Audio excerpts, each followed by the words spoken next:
Another Savior. Holy, holy, holy, holy, Adimebujuku. Another Savior. Another Savior. Holy, holy, holy, holy, Adimebujuku. Another Savior. Well, this is Mobien. This is dedicated to the gallant heroes of the Nigerian Biafra War and IPO families all over the world. I remember the Nigerian Biafran War, in the thickness of the Biafra genocide. Hey, one man revived the vanishing hope to life. Let the great Biafran army to fight, and they were singing out, holy, holy, holy, holy, is another Savior. They were singing out, holy, holy, holy, holy, is another Savior. Holy, holy, holy, holy, is another Savior. Many years after the genocide, whoa, yet another great leader has risen up now. Oh, and he's leading the Biafrans to victory. Inyomadika yabika kwa namno. Hey, anamekele maduche mefo. Manemo, it's an honor having you on board. When I'm singing along, holy, holy, holy, holy, Nandekano is another Savior. Sing along, holy, holy, holy, holy, Nandekano is another Savior. When I sing along, holy, holy, holy, holy, holy, holy, holy, is another Savior. Getting moving right and getting moving faster now. Holy, holy, holy, holy, is another Savior. Holy, holy, getting moving right, moving faster, never freedom. Is another Savior. Yeah, for freedom. Holy, holy, holy, holy, Nandekano is another Savior. Another Savior. Holy, holy, holy, holy, Adimebujuku. Another Savior. Another Savior. Holy, holy, holy, holy, Adimebujuku. Another Savior. Well, this is Mobien. This is dedicated to the gallant heroes of the Nigerian Biafra War and IPO families all over the world. I remember the Nigerian Biafran War, in the thickness of the Biafra genocide.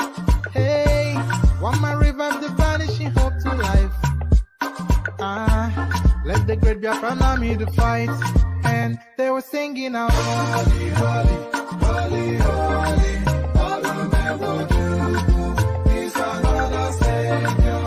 They were singing out, holy, holy, holy, holy, is another Savior. Holy, holy, holy, holy, is another Savior. Many years after the genocide, whoa, yet another great leader has risen up now. Oh, and he's leading the Biafrans to victory. Inyomadika yabika kwa namno. Hey, anamekele maduche mefo.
All right, let's try again. Can you hear me now? Can you hear me now?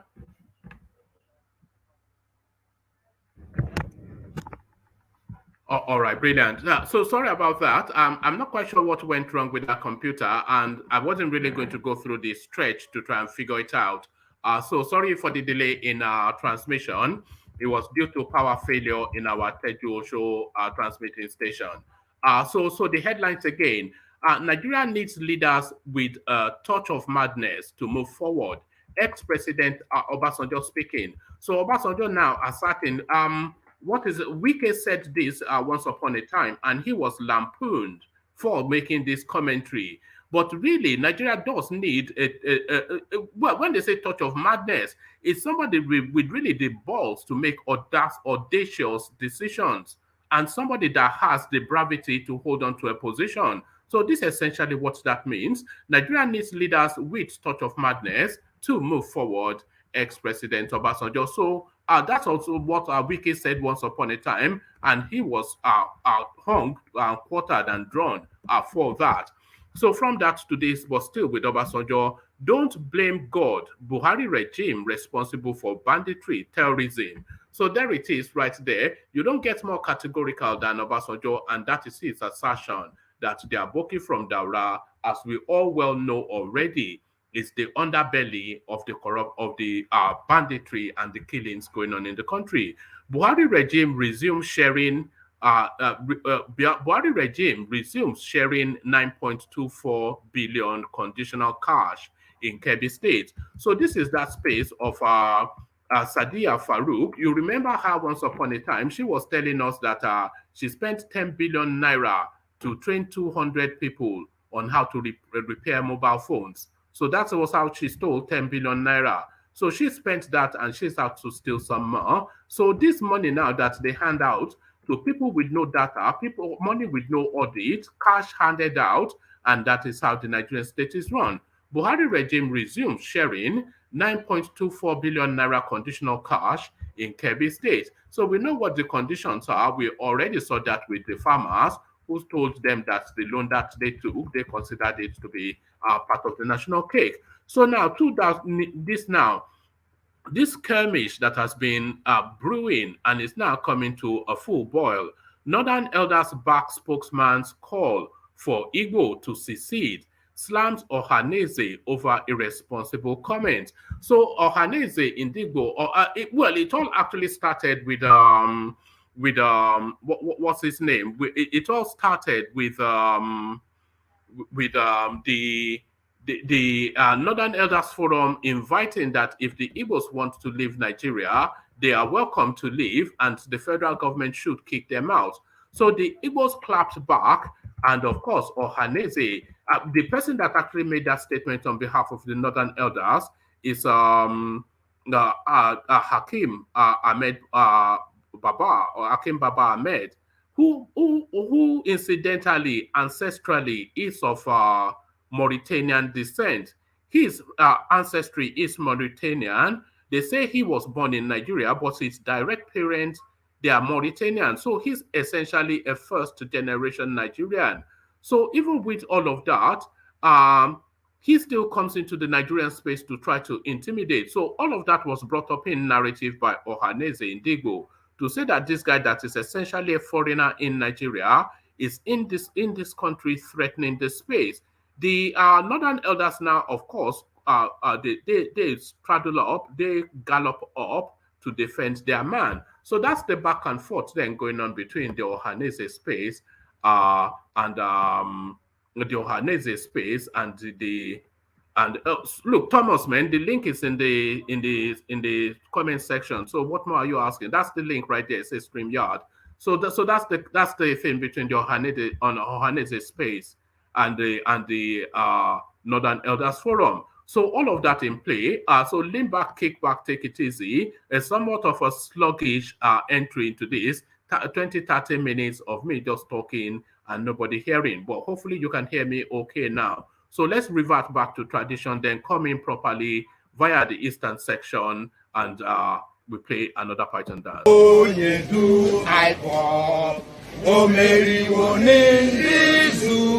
Conditional, Abakare, Mama Daora, Unapuri Mary Nandi win the war. Python that's one, Python that's two, now Python that's a three.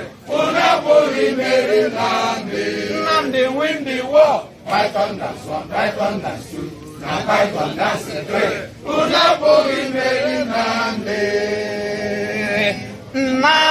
go only do I walk.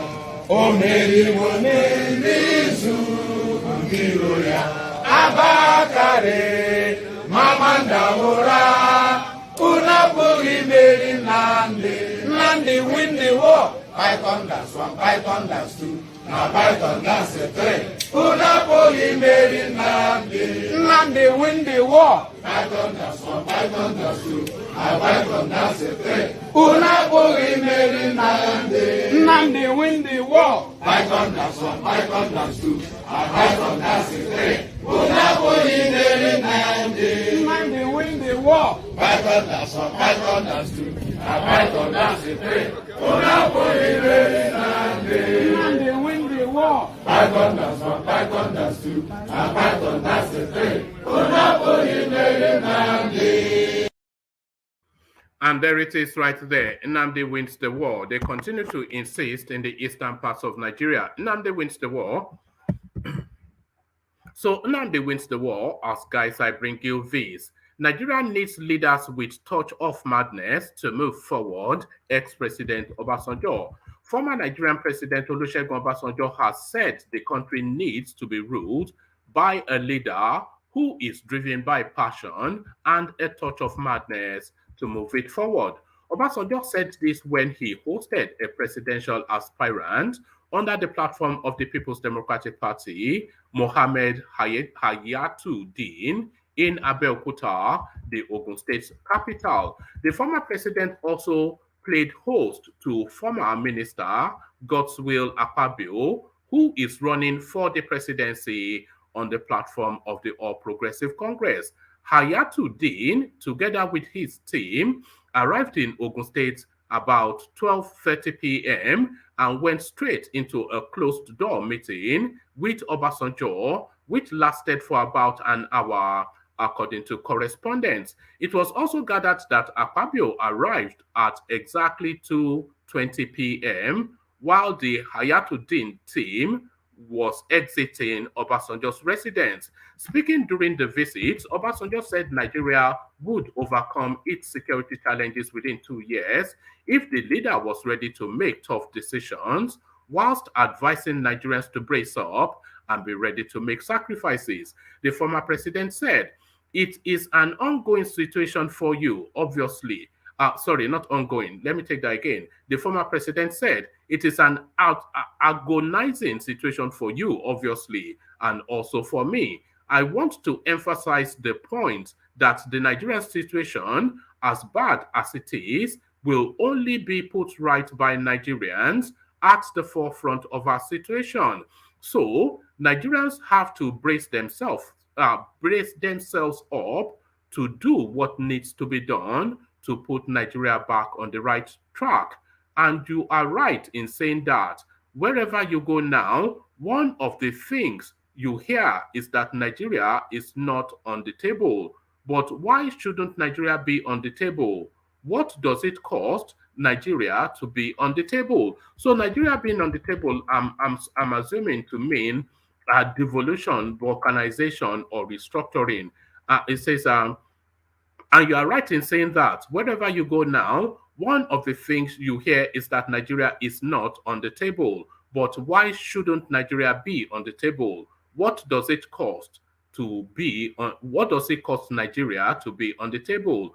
I will say 4 things, of which I was reminded this morning. One is knowledge. The second is vision. What is the vision that we have? And if you have no vision, you may have eyes, but you are blind. And I believe that is part of our situation. The third is passion. And when you said that you are involved in this with a passion, and I am telling some people this morning that passion means madness. that you are mad about Nigeria. I am, and I have no apologies for that because I have no other country I can call my own. And I have no other country I can go to and say, yes, I have come to live here. Passion means being mad about Nigeria, having a touch of madness.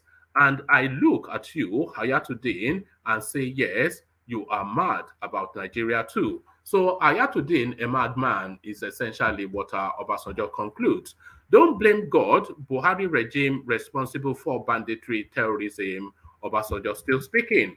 Former President Olusegun Obasanjo has slammed President Muhammad Buhari over worsening insecurity in Nigeria, saying his regime is responsible for banditry and terrorism plaguing the country. And you talk about security, and people ask me about it, and I say I know that we can put all insecurity in Nigeria behind us within a space of 2 years. Mr. Obasanjo said in Abeokuta that we have not done or that we are still in this situation is a choice that has been made by our leaders, not the way God wants us to be. President Muhammad Buhari and Vice President Yemi Osinbajo of the All Progressive Congress vowed during their 2015 and 2019 presidential campaigns that they will solve the security crisis that bedeviled the then Goodluck Jonathan's administration. Almost 7 years in the saddle, insecurity has deteriorated under Masas Buhari and Osinbajo's watch. Whilst receiving Mohammed Hayatuddin, a PDP presidential aspirant, Mr. Obasanjo agreed that the nation is decomposing and dissolving under the present regime, who has sunk it to new depths. I believe, like you, Hayatuddin, have rightly said, this period is not like any other period in the history of Nigeria. And you have used two words, decomposing and dissolving. I can't find any better words to describe the situation we have found ourselves in, said the erstwhile president. He asserted that Nigeria could surmount its present economic and security challenges if leaders were willing to make the right decisions. I want to emphasize the point that the Nigerian situation, bad as it is, will only be put right by Nigerians at the forefront of our situation. So Nigerians have to brace themselves up to do what needs to be done to put Nigeria back on the right path, Mr. Obasanjo explained.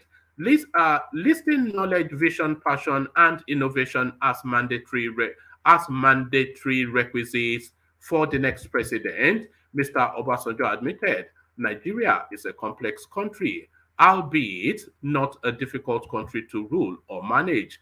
The ex-president reaffirmed his passion for Nigeria and vowed to continue clamoring for good governance. And when you said you are involved in this with passion, and I was telling some people this morning that passion means madness, that you are mad about Nigeria. I am, and I have no apologies for that, because I have no other country I can call my own, and I have no other country I can go to and say, yes, I have come to live here. Mr. Obasanjo declared, passion means being mad about Nigeria, having a touch of madness. And I look at you, Hayatuddin, and say, yes, you are mad about Nigeria too. So there it is right there. Somewhat repetitive, but we gleaned a bit more from that. And from that to this, Buhari regime resumed sharing 9.24 billion conditional cash in Kebbi. President Muhammad Buhari's regime says it has resumed payment of over 9.24 billion to 76,107 beneficiaries of conditional cash transfer program across the 6 local government areas in Kebbi. National coordinator of the program, Halima Shehu, announced this during a courtesy visit to Governor Atiku Bagadu in Benin Kebbi. She apologized for the delay in the payment, which started in September to October 2019. Ms. Shehu attributed the delay to circumstances beyond her control As of now, payment of the CCT beneficiaries is ongoing in the state. A total number of 76,107 beneficiaries across, pardon me,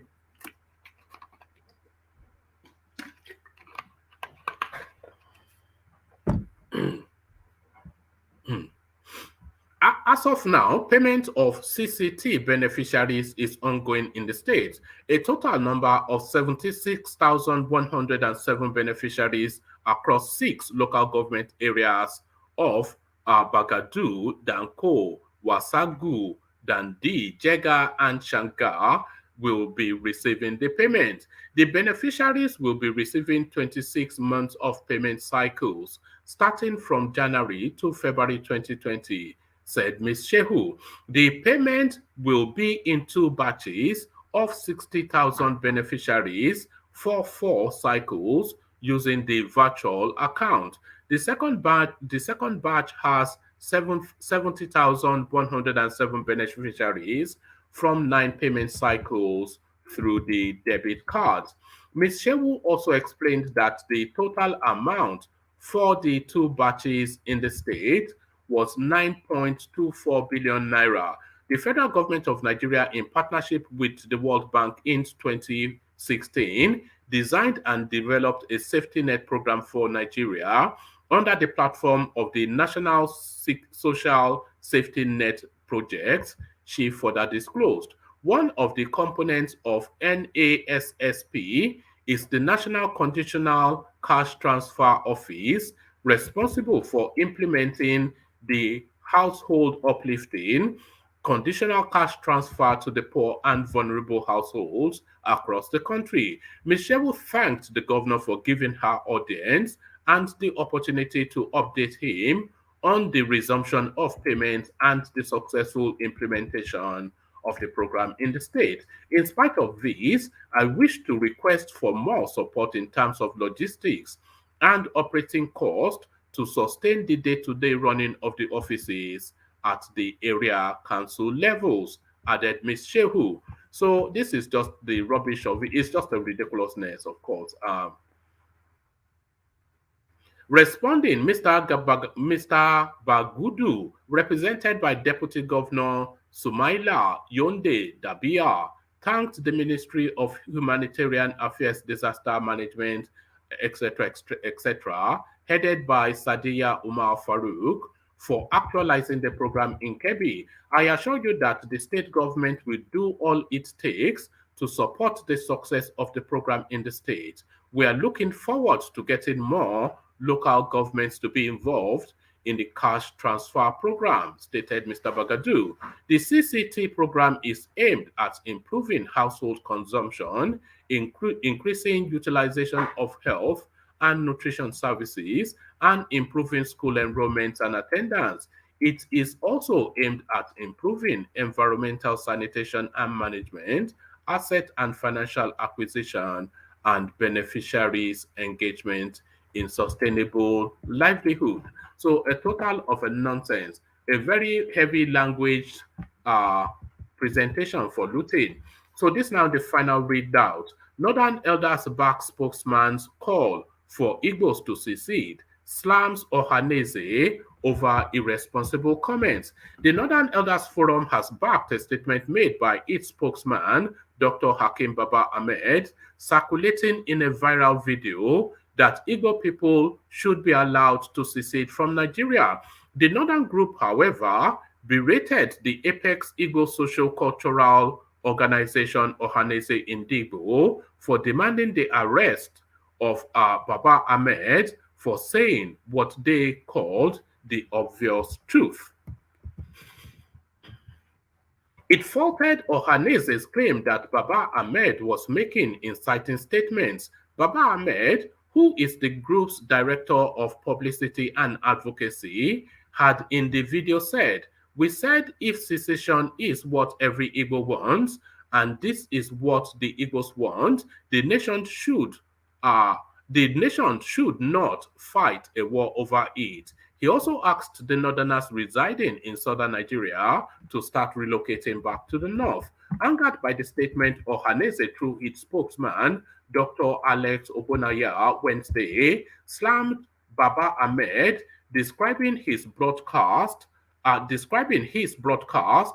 as extremely nauseating, uncouth, provocative, incendiary, inflammatory, and above all, arrogant and licentious.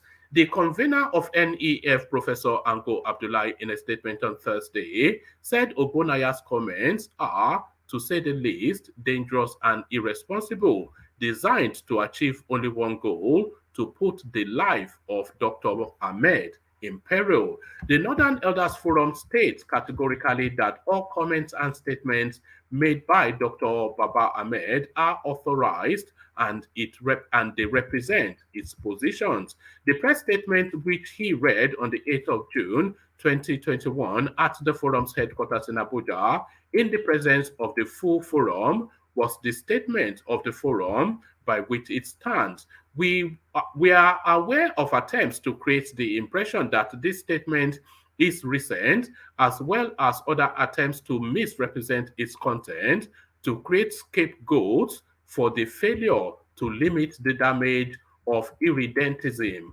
In spite of many efforts to inform the public appropriately, it appears that Ohanaeze Ndigbo has fallen prey to more. In spite of many efforts to inform the public appropriately, it appears that Ohanaeze Ndigbo has fallen prey to more mischiefs or is itself actively involved in incitement against a citizen. The forum stands by its director of publicity and advocacy, a Nigerian whose pedigree and service to our nation has few parallel. It sees the claim that Dr. Ahmed is a security risk and the demand that he should be arrested as pathetic and beneath even the ordinary standards of Ohanaeze Ndigbo. We serve notice that we know who to hold responsible in the event of any harm coming to Dr. Ahmed. The forum advises Ohanaeze Ndigbo to focus his attention on contributing to securing people in the Southeast from multiple threats and ensuring Ndigbo has a befitting relevance in Nigeria. The forum affirms its full confidence in Dr. Hakim Baba Ahmed, who will continue to serve the country and the North as we search for a future that accommodates all interests in Nigeria. So they double down on the ignorant statement of the Mala. So that's the thing. So Thomas, I see you. Baba Akure, I see you. Vin, I see you. And Charlie Boy, I see you. So apologies for the audio just didn't work, so I had to switch computers. But here we are now, and straight to you then, Baba Akure. It's going to be a short of session, so we round it off in about an hour from this readout. So to Baba Akure then, Nigeria needs leaders with a touch of madness to move it forward. Obasanjo says, and he backs it up with the reasons why. But you agree then with Baba Yabo's reasoning, Baba Akure? All right, Thomas, is anybody there? Can you not hear me again? Yeah, we can hear you. I can hear you. I can hear you. All right, I'm going to let the people who cannot hear me go because I want to make it a short session and I don't. So can Baba Akure or Thomas hear me? No. All right. All right. So let me come to you then, Vin. So I'll come to you, Vin, then. And Obasanjo's assertion that Nigeria needs a mad person to straddle the seat of power. What are you making of that comment and the reasons he adduced, Vin? Good afternoon, one man, and good afternoon to all our listeners, wherever you are. It is about 1:05 here in Ghana. You see, one man, I disagree with Obasanjo in total because what Nigeria need from the beginning is strong structures, not strong men or madmen or people who are so passionate about Nigeria, and when they become leaders, they are unable to deliver ordinary dividends of democracy. They cannot, provide for their people. So I disagree with him in total in that aspect. But for him, I do not know the reason why people always make this assertion, about Obasanjo had every opportunity and every, the real opportunity to make people feel that they are Nigerians today. It was his turn. He is supposed to do something right for the people, Yeah, but he but failed. no, but his time has passed now, so we can't keep Yeah, of hacking course. to we can't hacken to the back Oh, no, you to see, the past. We have to look one man. forward.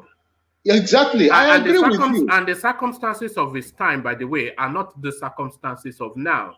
So we can't not in hindsight. Hindsight is 2020 vision now. If you look I, back, then I, it's a hundred you percent. see, one man. What I'm trying to say is that what Nigeria is suffering today is an accumulation of bad leadership. Oh, okay, but we are where we are now. So how do we go forward? Is the question. Oh, So it's not happening to the back to of the course, past. Yeah.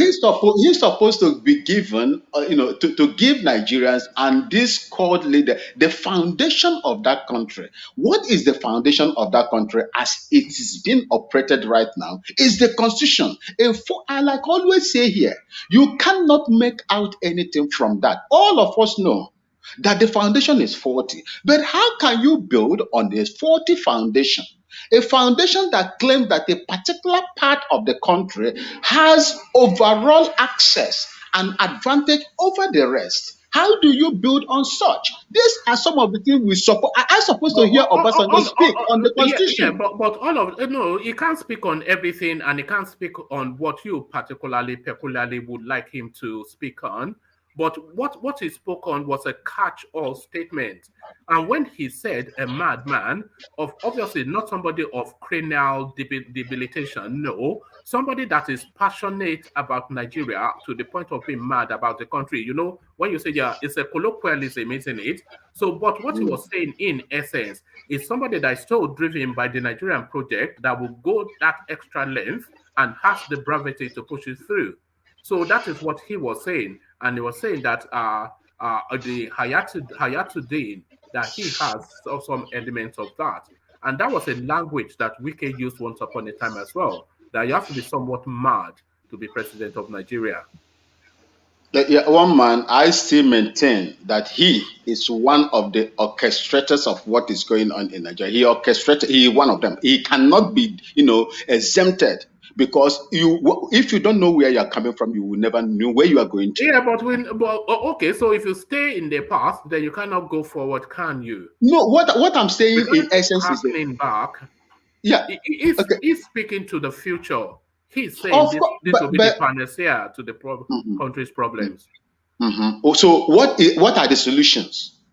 All of us agree in this platform, including you, one man, that the foundation is the problem. Are we not going to focus on the foundation of that country? Is Yeah, there no way? yes, but for that to be focused on, you have to have the right person with the right drive to propel that. Okay, the right person is just an individual, but he has only executive power. His executive No, power is executive power is quite potent in Nigeria, as we saw now. no, you know Uh, what I'm talking about. You know what yeah. I'm talking about. You see, with the level of the disintegration and love and injustice in that country, an executive president right now will not have the power to do anything on that, to woo the National Assembly. Some of them that feel affected, let me tell you, most of the political elites, both in the southwest, southeast, south, north, and in general, don't like to change to a different. They want to maintain this crooked, and I'm the not sure. criminal. I'm not sure that. No. I'm not sure that you are right in saying that. How? I suspect that the major. I don't think that the politicians in Nigeria even they want to see Nigeria the way it is. One man, The way Nigeria is, it serves zero interest for any single person. The country is hemorrhaging. Everybody is in fear. It's decomposing. It's my falling brother. apart. Yeah, You cannot this is a say the job. politicians. This is what the preference of the politician is. Even the I politicians, the darkest of them, wants a better Nigeria. I blame the politicians. I blame the representatives of the people for what is going on that country. I blame the constitution as well because they don't have the vim to correct the anomalies of that decree 34. They don't have the zeal because they want to maintain the status quo. And when you bring such ideas into that very place, they throw it away. What stops them from restructuring that country from 1919? If Obasanjo failed, what of the successive governments that came in? What stops them from making effort so that people will know that yes, these people are making effort to change the status quo? They want the status quo to continue so that they can benefit from it. So many of them are chopping millions on yearly basis. Nigerian national assembly, the legislators are the highest paid in the world. All right, let me give you this Even paragraph. more than the American people. How much do my people No, receive here? Just about. Hold on. We know all that. Let me give you this paragraph. This is in the middle. It says, and you are right in saying that wherever you go now, one of the things you hear is that Nigeria is not on the table. But why shouldn't Nigeria be on the table? What does it cost Nigeria to be on the table? So that is restructuring right there. Is that not restructuring, Nigeria being on the table? So, like I said, a lot of these politicians, they cannot, they live in the country, they see what is going on, they are at risk too, their family, even if they protect themselves with a battalion of soldiers, they cannot protect the entirety of their extended and whatever. Everybody's at risk now, so I cannot believe that the politicians, even, they want the status quo to maintain. If they really want the status quo to be changed or abrogated, they will not be suggesting for this let me say horrible constitutional amendment that they are doing. So that is what I am talking about. They want the status quo to continue, and as long as they are benefiting from it, they will not allow anybody to change it or suggest ideas that will change it. That is what I am saying in that aspect, sir. All right, thank you, Vin. Vin, I'm going to be rounding off in about 45 minutes, only because I had some difficulty starting as you saw, and I have to go to something about 45 minutes. So let me go on from you, Vin, and go to World Peace and have him still on the Obasanjo space.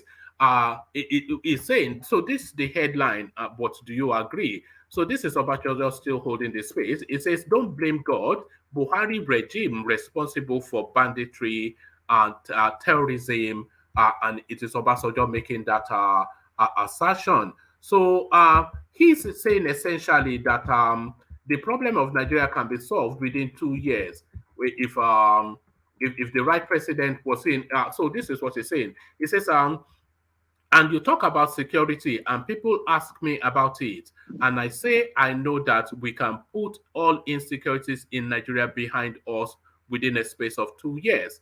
Mr. Obasanjo said in Abeokuta that we have not done or that we are still in this situation is a choice that has been made by our leaders, not the way God wants us to be. So that is what Obasanjo asserts, pointing frontally to Madam Buhari as being essentially the arrowhead of insecurity in Nigeria. Do you concur then with Baba Iyabo, World Peace?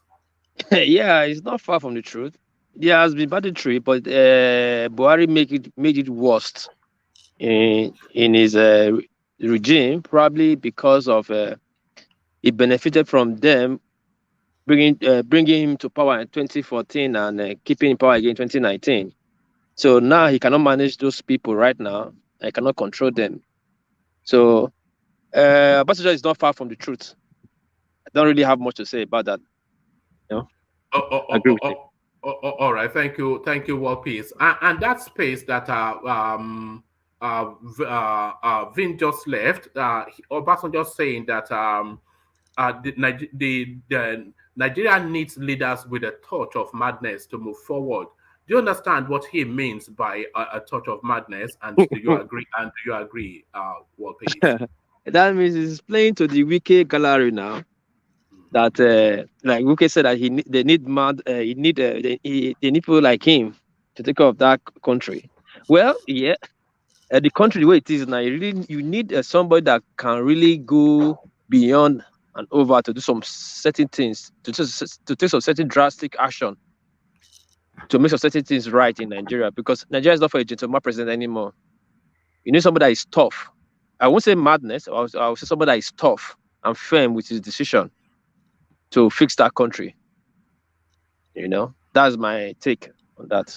All right, brilliant. World Peace. So, World Peace, let me go on to Ajanle Koko. And to put to Ajanle Koko, then, this skirmish that is going on between the Easterners and the Northerners. So, it was opened up by Akim Baba Ahmed, our Mauritanian Nigerian, who asserted that if the Igbos want to leave Nigeria, then the federal government should kick them out.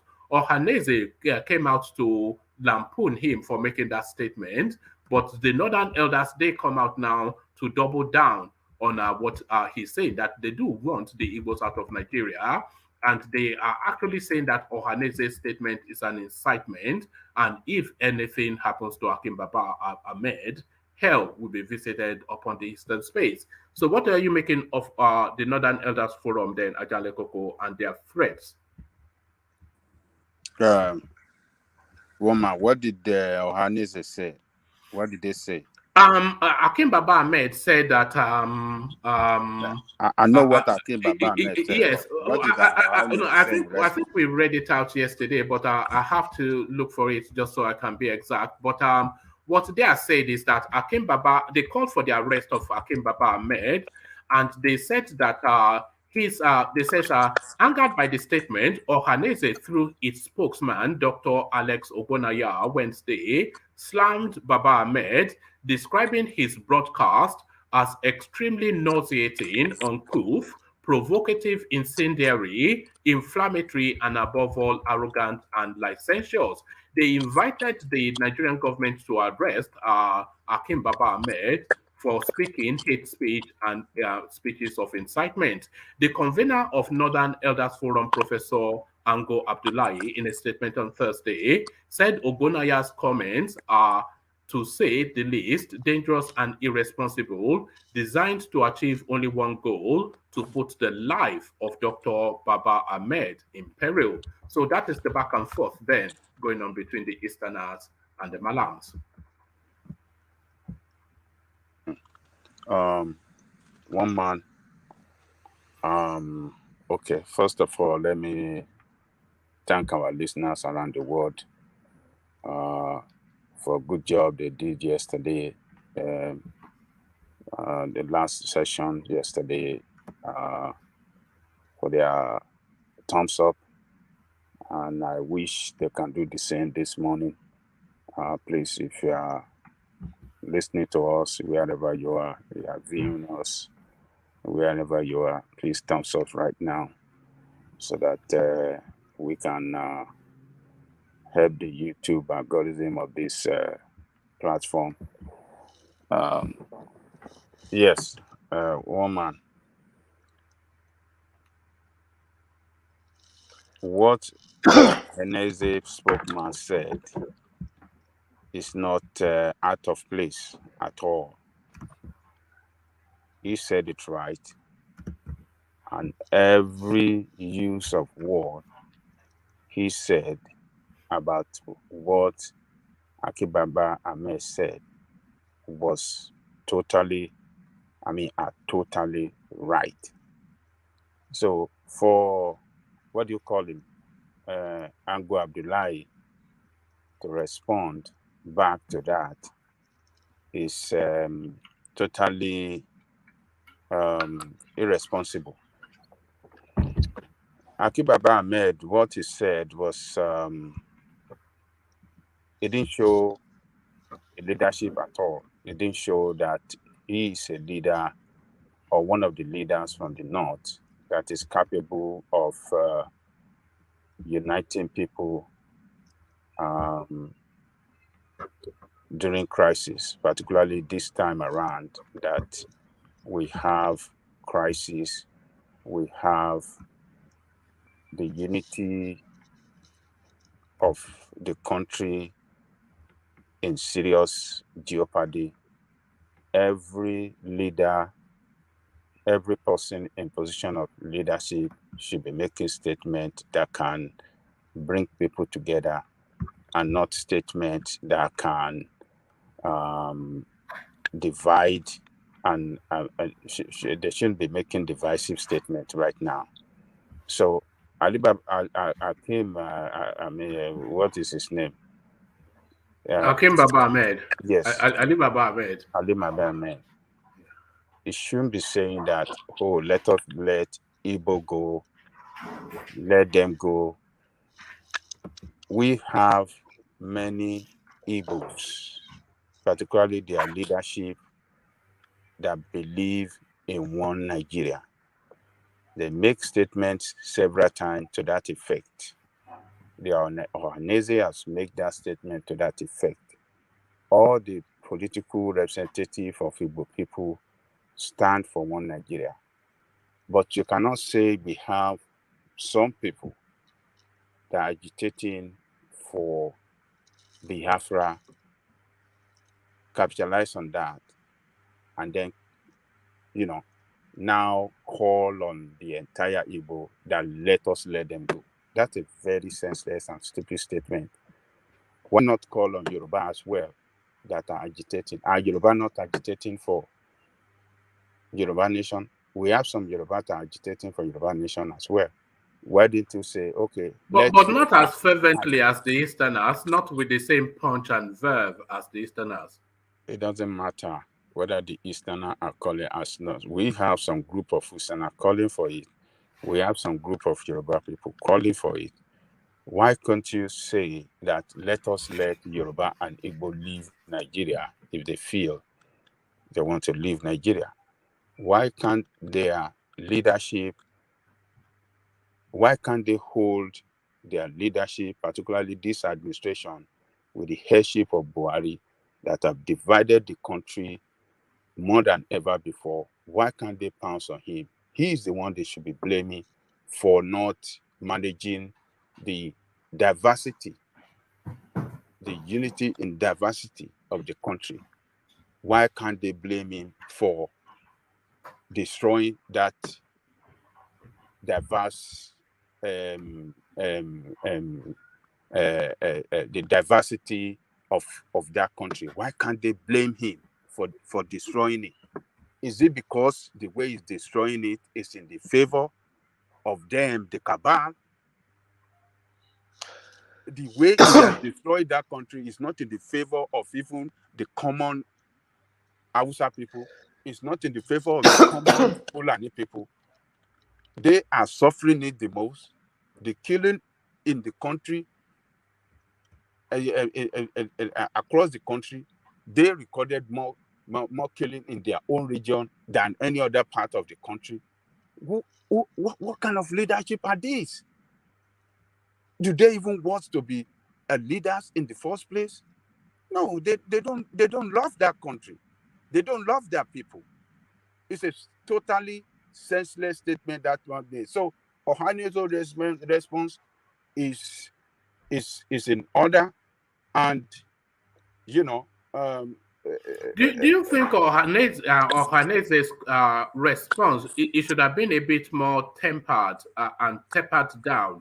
Because somewhat the original comment by Hakim Baba Ahmed is inflammatory, but rather than used to move to douse that, they somewhat added even more fuel to that. So should they have worded it differently, their response, to show a bit more maturity in the way they went after that matter? Well, in that statement that you read to me, I don't see anything inflammatory there. It's just they just they showed the satisfaction at his statement, and that is what I saw in the statement of Ohanaeze. It wasn't inflammatory at all. But for Angry Abdullahi, to respond back and call it Ohanaeze, that is highly irresponsible. Angry Abdullahi is been acting so terrible these days. It's not the Angry Abdullahi that we used to know back in the days, but he's so terrible, and he has shown that he's a sectional leader he aligned with that Buhari style of leadership, that colonization leadership, colonization agenda, and this cannot help the unity of the country, and we must, strongly oppose this kind of people. We must come out against them. That they are not the kind of leaders that they are not worthy to be in the position of leadership. Let's assume that we have some people in Yoruba land, they are talking like this. In South they're talking like this. What is it going to? What? I mean, how do we bring people together in that country? You're going to see we're going to be breaking apart easily along tribal land, along. What about the Ohanese's call for the arrest of Akim Baba Ahmed? Is there some veracity to that, and should the security services effect that? That his statement was somewhat an incitement. So is his statement somewhat, because why are they holding Nnamdi Kanu is for reasons of incitement? So what is the difference then between what Akim Baba Ahmed is saying, that the Nigerians and it's also, by the way, requested that the Northerners should leave the South and come back to the North. So what's the difference between what he's saying and what Nnamdi Kanu said for them to hold him in custody? So should they, in equal measure, then effect the arrest of this Ali Baba Ahmed? You see, our constitution guarantee us the freedom of speech. But when we make a statement that, under that disguise, and we make a statement that threatens the security of the country, I think the security agency can swing in, invite that person, and let him know if he has crossed the line. Let him know the limit of. Let him know the constitutional right that he can enjoy, and the statement that is very inflammatory. Invite him and let him know that this is an inflammatory statement. This is a statement that can cause trouble in the country, and let them just caution that person. So I would have supported maybe DSS or any security agency that would have observed that he made an inflammatory statement, to have invited him and then caution him and let him go back home. Go back home. And I believe if that has been done, he will not make such statement next time. This is what we should be doing. We should caution leaders that are trying to make inflammatory statements that could, cause a very serious problem in the country, instability in the country. Security agency that knows better, that responsible for monitoring that space, should jump into it and then caution that person. We are under democracy. People should not be arrested and just take to jail. But sometimes when people make a very bad statement that threatens the security of the country, they should be invited and they should be threatened. They should be warned. You see, sometimes this kind of thing happen in the country. If we may recall, when Commodore Adewubi, make some revelation on the public television, I think was Channel. They quickly jump into that space. Security personnel quickly, invited him for questioning at, where was that? Army headquarters in Abuja, and he went there with Femi Falana, as a lawyer, to make sure that it won't be put in custody. So, if they can do that to Commodore Adewubi, that was revealing the truth behind this insecurity we are seeing across the country. Why should they let somebody that is making inflammatory statements that threaten the security of the country, why could they let him, remain and operate freely without being invited for questioning? These are the things that we see in that country and make us look like, are we in the same country? Are we operating two countries two countries in one country? Are we operating two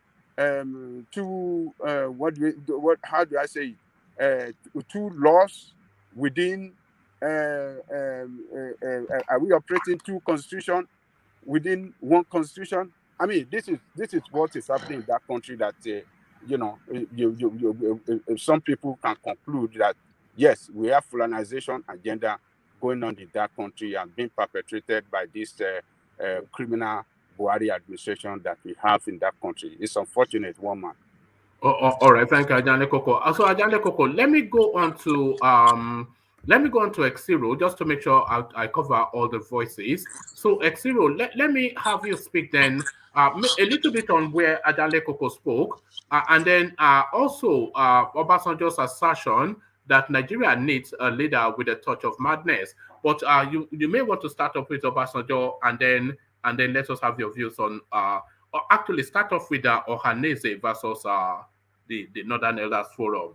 So who do you put the blame with? And really the invitation by Ohanaeze that the security agencies should arrest Akim Baba Ahmed for incitement. Would you agree with that, Exiro? Yeah, can you guys hear me? Perfectly. Okay, good. I'm putting on a headset, so I'm using that today. Yes, that's sometimes when I hear people speak in Nigeria, my brain automatically analyzes them, not just from that statement, but from statements prior to this and from their comments before now.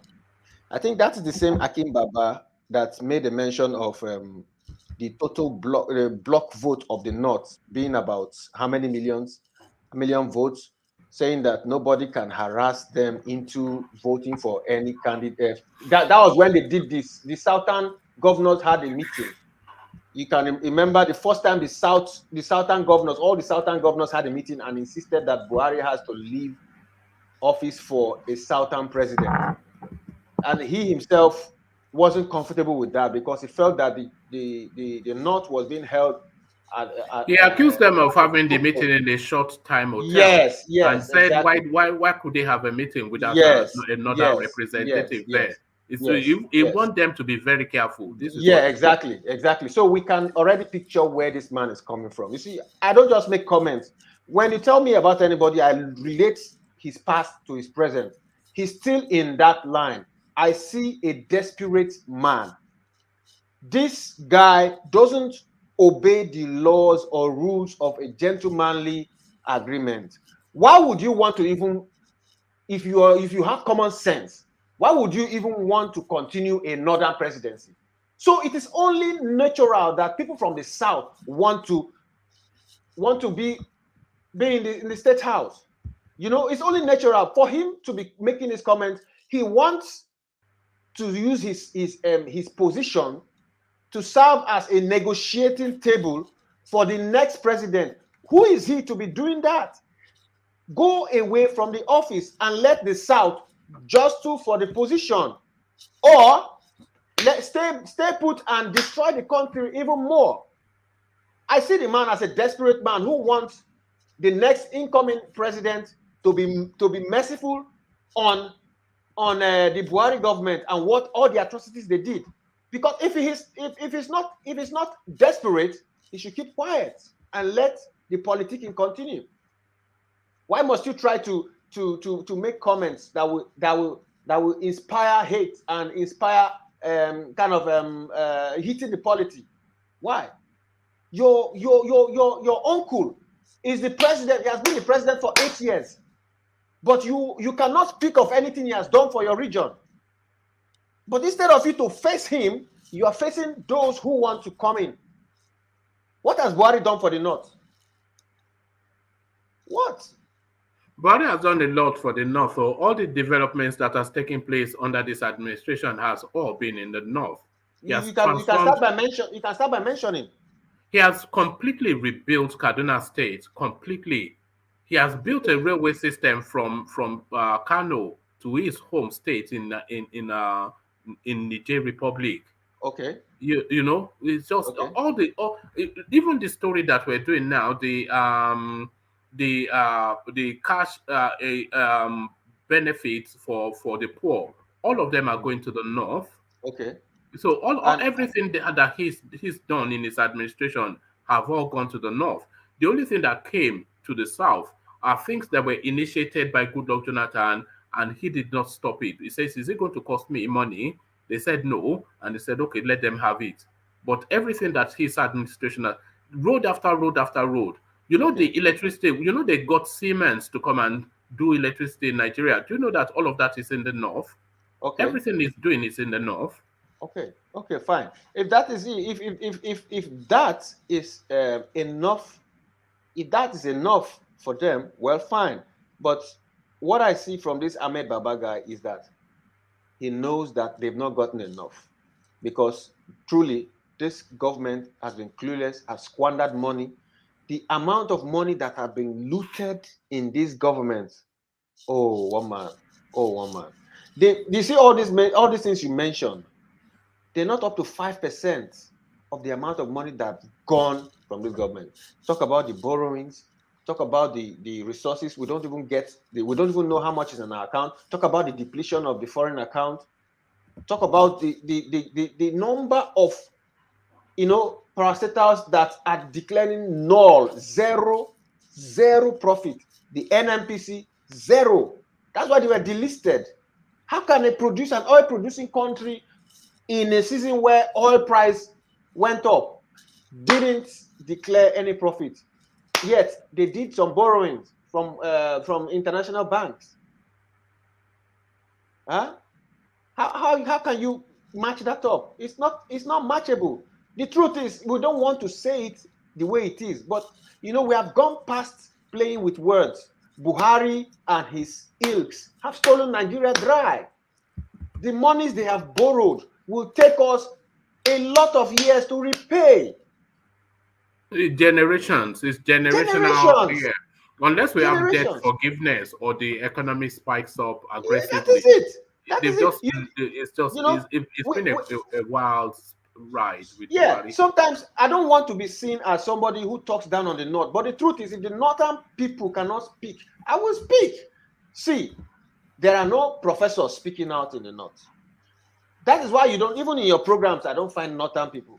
They don't participate in intellectual discourses. They don't come out anywhere to talk. Even internationally in diaspora, they don't speak against, where they are safe, they don't speak.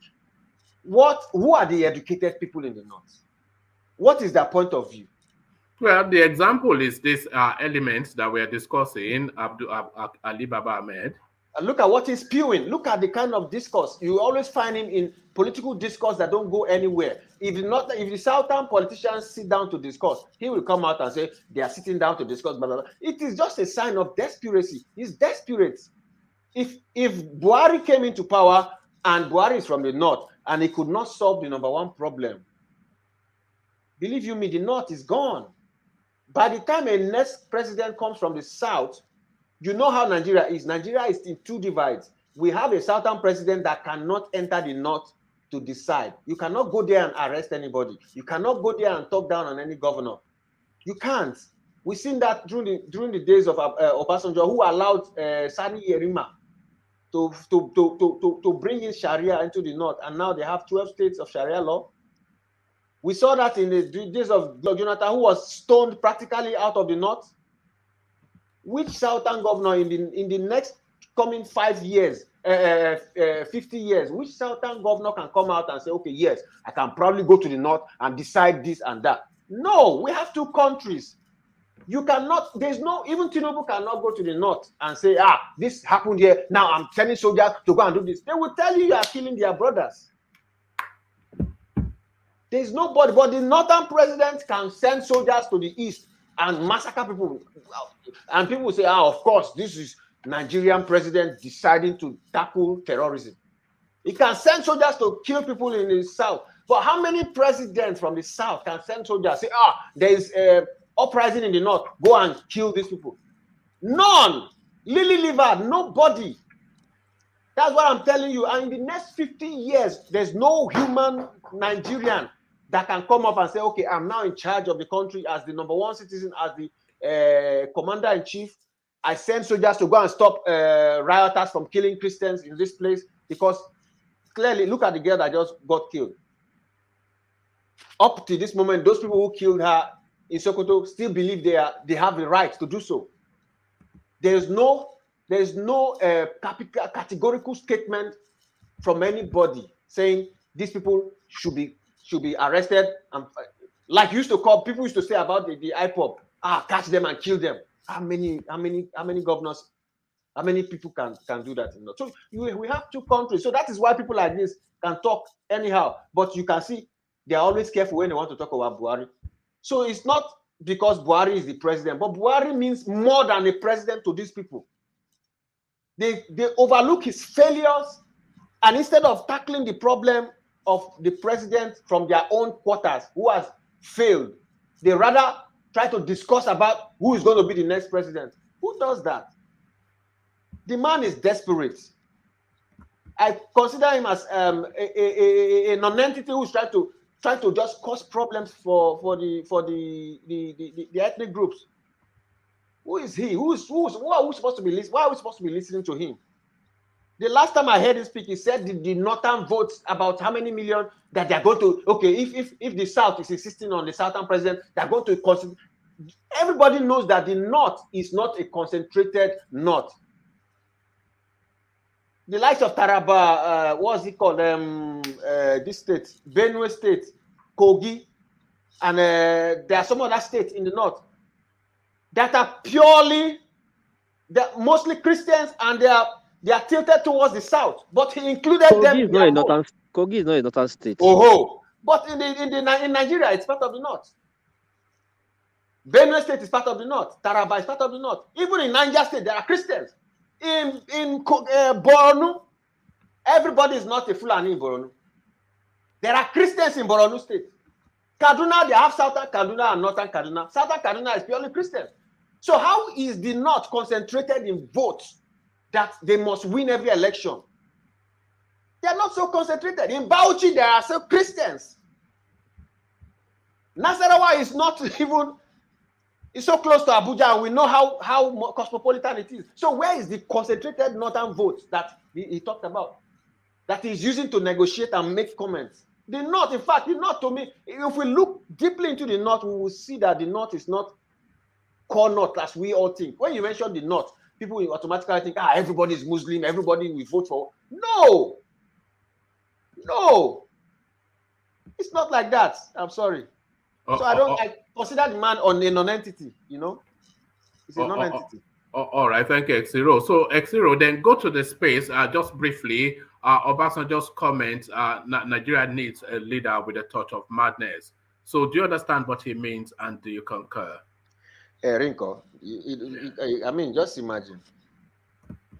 This man had the opportunity of being the president of Nigeria for 8 years. He should at least just be talking from behind, because he's a failure. It's part of the failure. It's part of the failure of Nigeria. It's part of the failure of Nigeria. Thank you, Alexander Gomez. I feel, I mean, this means a lot to me, I respect you so much. I hope you know that. I respect you so much. You see, Obasanjo is quite all right. He's the most daring president from the South we ever had. But even the word he used now, he said we need a president of what's that word he used now? One man. A touch of madness. With a touch of madness. Yeah. He's the most daring president from the South. He's the president I know that came from the South that has that touch of madness. But even his madness wasn't enough to stop Sani Iruma. So what do we now want? Do we want Dracula to come in and change the game? Who can be madder than Obasanjo? The thing is, even with that touch of madness, he wasn't daring enough to put his feet on the ground. It's either one or two things that will happen. You put your feet on the ground, you call for a national conference, and you let all the ethnic groups to speak and then collectively formulate a constitution that works for them. If you are not daring enough to do that, every other form of madness is not mad enough. You are just trying to play to the gallery. The only madness we need is a president that can come, call all the ethnic nationalities to a table, tell them to sit down there and discuss how they want to live together. Any other form of madness is not good enough. You have to accept your fate that we either be together or we go our separate ways. You can't tell us, no, I'm a mad president, and then you deal with one or two or three people that are your core enemies, and then you please the North again, because that's what the South is good for, pleasing the North. There's no president that can come from the South. Why do you think that is? Do you think we live in fear of them? Do you think we live in fear of these people? Yeah, we live in fear of them. I will tell you something. I'm from the Igbo extraction. I have an Igbo Yoruba, but I have an Igbo extraction. So I'll tell you something that scared me in Nigerians. Before this Abuja problem, I saw a video before the Northern Okada people came in to burn the day market. There was a video first that came out where this Igbo guy had his phone and he was videoing where they were waiting. He was talking about how they burnt the bike because these bike people were throwing away their people in the forest, and the last one they threw away died. So they caught him, they burnt his bike, and I think they arrested him. So now they are waiting because they know they are going to come back. So he said, yeah, we are going to deal with them when they come. So I thought they were really going to stay there and wait. But the next video I saw was that market was being burnt. That means something that their eyes had never seen before came and they all ran. You understand? So there is this fear of the North. They are capable of a level of violence that exactly is uncommon. Uncommon. Yeah, they're very violent. Zero. Violent. Let's put this thing right. The market that was born, it was Igbo boys that caused it by burning Okada, a northern owned Okada.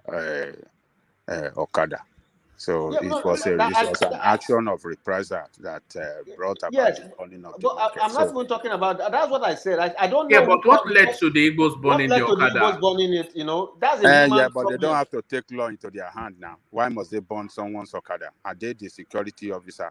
What right do they have? So for burning an Okada, then they burn out a whole swathe of a shopping space. Look, when you have two violent group of people, one is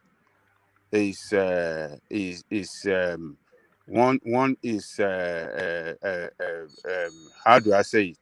One is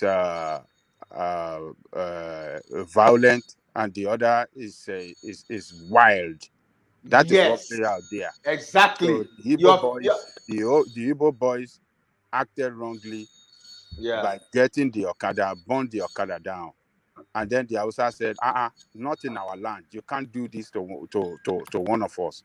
This is our land now. How can you people just come and act stupidly like this? Let's teach them a lesson. And they came in their 100 and come and cause massacre. They are massacreian in their nature. They are massacreian. The only thing they know, once anything is against them, against their doctrine, against their interest, is to act back in form of massacre. That is what they know. So that question that I asked Exiro Ajale Koko, do you think we live in fear of these people?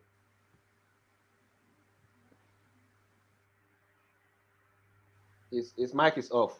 His mic is off. Okay, let me make that a round robin question. So just what is one man?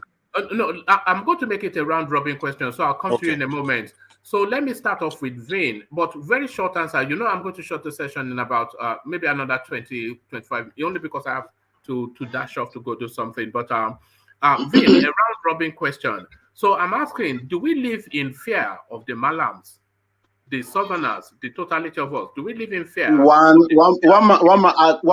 more, wait, don't end the question. I just want to ask 128 billion% yes.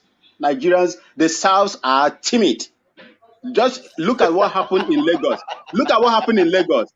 The mobs were chasing the police people and their rifle could no longer work. Our people, my people over there are 135 billion%, afraid of these people. Thank you. But Vin, Hold on. one No, man. sorry, no, I have to push it. Jake, to you, the question: do you think the Southerners live in fear of the Northerners, Jake? Yes, we do, because we're weak human beings. All right. The question, X0. Yes, that was what I wanted to tell Vin. Yeah. I think we do live in fear of these guys, and the reason is we have something to lose. They have nothing to lose. Period. So it's not really for reasons of timidness or no. Because we place value, but they have no value. Yes, they have no value. Yeah. All right, Ajanle Koko, the question, your answer.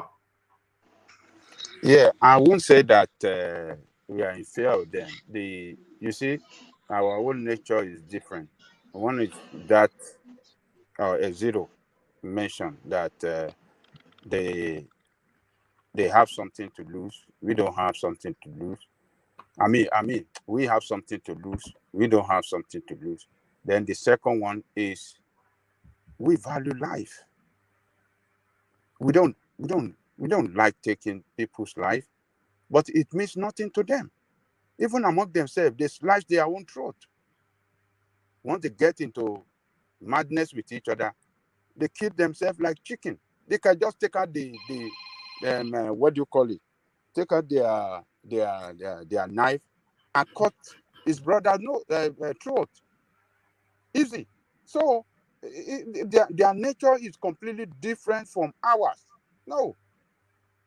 In Lagos, right. Yorubas, Igbo, we fight sometimes, but we don't resort it into massacre and no, we don't do it. It's not our nature. But to them, it doesn't mean anything for them. On religion, on anything that is anti their own interest, they just go wild. That is their nature. You can't take it from them. So, but for us, I don't think we are afraid of them, but we are just different species from them. They are wild, and we are law-abiding people, and would like the law to take its course on anything. That is who we are. But they don't respect law. Whatever they want to do, they just go ahead and just do it. All right, thank you, Ajanle Koko. So, World Peace is just a short snapshot answer. Do you think the Southerners are afraid? They live in fear of the Malams? I won't fully agree. I would say some section of the South is afraid of the North. Maybe that of the Lagos and maybe because of the Muslim tie with them, religion tie with them. I don't think that what happened in Lagos that they will happen in Benin or in the East. I must speak truth to power, because same thing like happened in Benin 3 to 4 years ago. They banned bike. They killed a bike man killed a tax collector, Agbero. They killed one guy, but less than 10 minutes, the Benin guys they mobilized themselves. They killed more than 15 those outside guys and burned all their bags, more than 30 bags. That was led to the band of bags in Benin. That was not the first time. 10 years ago or 15 years ago, there's a place they call area dollars where they change dollars. Benin guys, they invaded that place, were like riot. They killed all the almost a lot of outside people, seized their money. Benin people don't take shit. It does not happen in Benin. It has never happened in Benin. Those who don't try it, they don't dare it in Benin. I believe it won't happen in the East. So we could say some area in the north, south, but not all area in south. That's my take. All right, thank you. So Black League, the question: do you think the Southerners they live in fear of the Northerners? Would you say that, given the life experience of the Nigerian state, Black League? Not necessarily afraid, even though I do agree with world peace. There's some level of fear, in some sections of the South. And I believe people are only afraid of what they do not understand. The South is very ignorant of the North.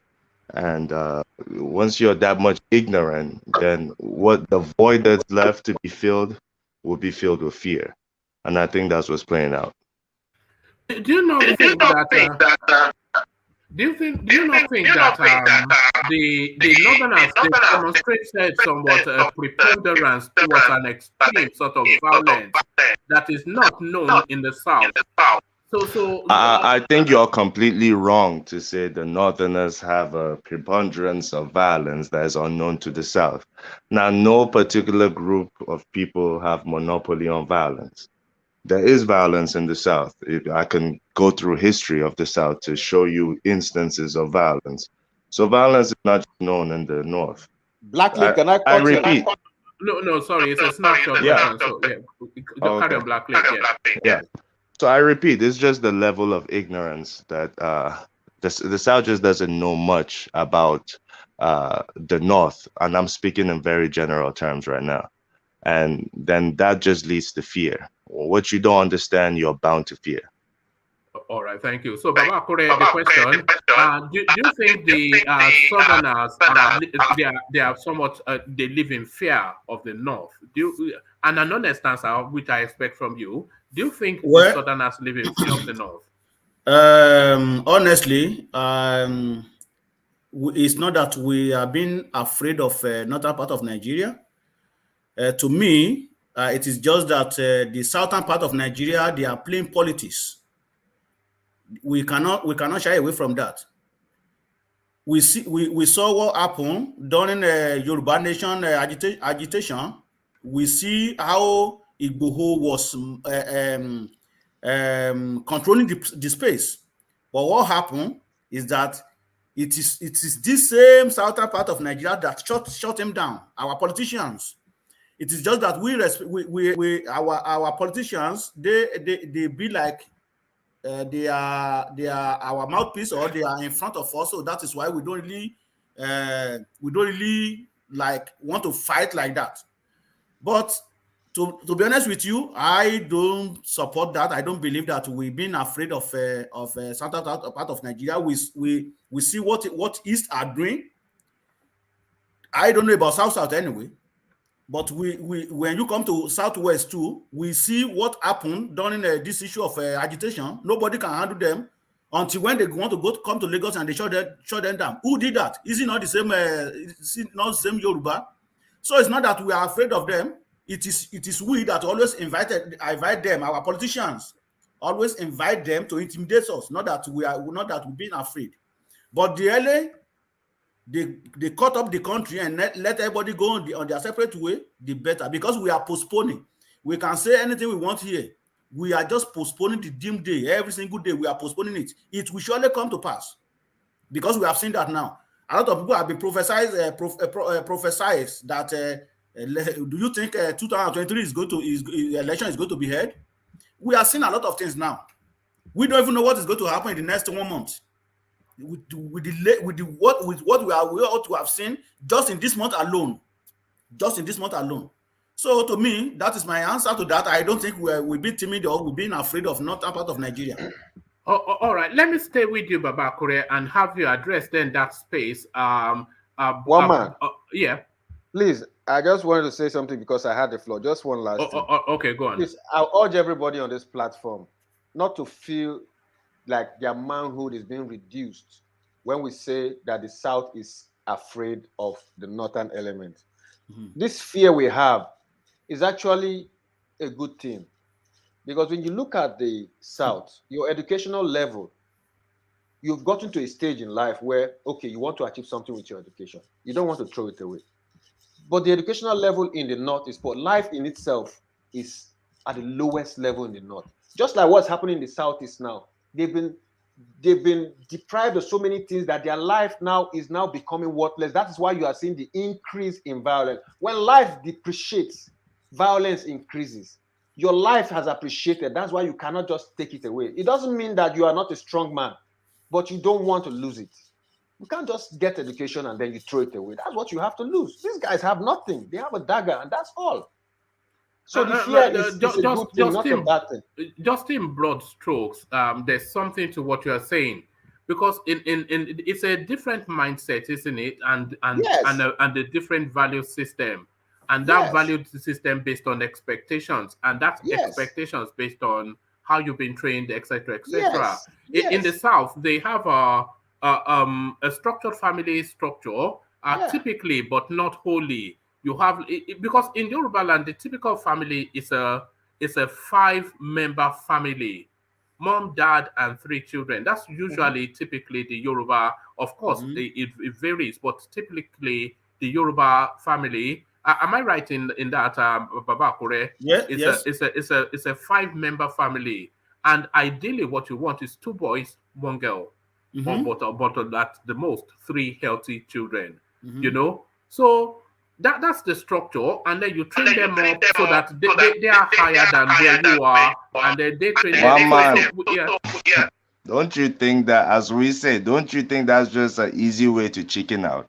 Talk about education and things like that. Go on. I think that's an easy way to chicken out of the issue. You know, when you're confronted with so-called uneducated people prone to violence, you that you're educated, I mean, is a bigger indictment on you that a bunch of quote-unquote uneducated people are holding sway for this long. You know, if you want to go by violence, I mean, look at the wars in the world. Some of the most educated people have led it. When you see the history of Germany, very educated people have led wars. They're barbaric when the time calls for it, when it comes to protecting their own family and their homeland. Even in Nigeria, look at Ojukwu, Ivy League trained. I mean, in Europe, one of the best educated soldiers we had. What did he do? He stuck his neck out, right? So I think it's just an easy way to chicken out to say we're educated and therefore we're civilized. And no, civility means you're able to protect what is yours. To me, if you cannot protect what is yours, you do not deserve it. Be it property, be it family. Hold on, that wasn't the conversational space. So I think I just hear that narrative a lot. Oh, we are more educated in the South. We are more refined. These people are violent, and therefore that's why things are happening. Hold on first. Is that factually or not so? It is factual that the South is more educated than the North. But what is the result? I look at results. I don't look at the fluff talk. I look at results. If you're more educated, I need to see the results. If you're more civilized, I need to see the results. But when I don't see the results, and the education and civilization is just used as a mere excuse to keep status quo. So there is a level of fear. And as I always say, the fear comes from ignorance, because there's really no reason to be afraid, you know? I mean, you could have a so-called barbaric sect. Not be afraid of a malam. Are you Yes. Somebody is saying, "Oh, don't be emasculated. It's a good thing to be afraid." I've never heard such in my life. How is it a good thing to be afraid? Listen, every strong man. No. I don't see that. Your civility is to the extent that you can protect your family. That's how I measure civility. Well, if you give this malams education and a lot of no, you can call them malams. You can call them malam. By the way, the meaning of malam is teacher. A lot of people don't know. So when you say malam, you're actually putting them on a pedestal to say that they are your teachers and you are the student. That's literally, when you say malam, that's the meaning. That means you agree that you are a student. Well, man, allow me talk now. I just came in, I just came in. Allow me say it. Allow me say it loud and clear. You know, if you say Malak or Wama, you're guilty of that a lot. That's why you won't let me talk. Malam means you are a student, and the person you're calling a Malam is your master. That's literally what Malam means. So go ahead. I think Zero had the floor. No, sorry, Black League. I was only coming in to say that we do know what Malam means. we also know what Aboki means, which really means friend or something like that. And do you know what Almajiri means? I don't know, maybe a student, I imagine, or some sort. Almajiri means a disciple. Yes, so it's like that's like Jesus had 12. Jesus had 12 Almajiris. It just means disciple. So we know this term. We just use them in a pejorative way. A lot of people don't know one, man. Trust me, a lot of people don't. So for the sake of them, you just said one man. I think what Peter said something. You can't agree. What Peter was saying that the East and the Benis are not afraid of the North is your boys who are afraid. And I kind of agree with that. I kind of agree with what you say. I kind of agree with that. Why am I not surprised? Come on, man. Come on, man. Please don't go there. No, that's what you think. We don't want to destroy this platform now. Right. Gentlemen, I'm going to have to be rude and have to shut down there. It's only because I have an errand to run, which is very important. What you are echoing? No, we're bouncing off our World Peace. Not me. Black League. No, not World Peace, but Black League. I keep calling you. I called you Black League, and I call him World Peace, but I don't know what is going on. He's he's my brother.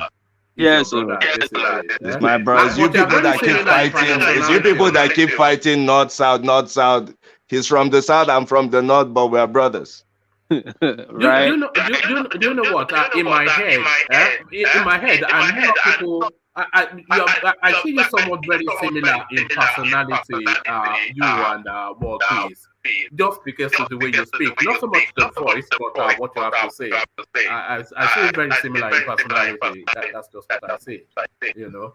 But there it is. But gentlemen, with your permission, let me shut down here because I have to run an errand. And hopefully when we reconvene, if you have the time, then please join us. Baba Akure, big apologies to you. I was coming to you, but I have to go do something which is important. So we'll leave it there and reconvene for the later session. And sorry about how we went. I was talking and talking. I then came to the room and nobody could hear me. So that's been the way it goes. You know, that is the thing. But hopefully now we resume normal transitions later in the day. So I'll leave it there and peace. Thank you, guys.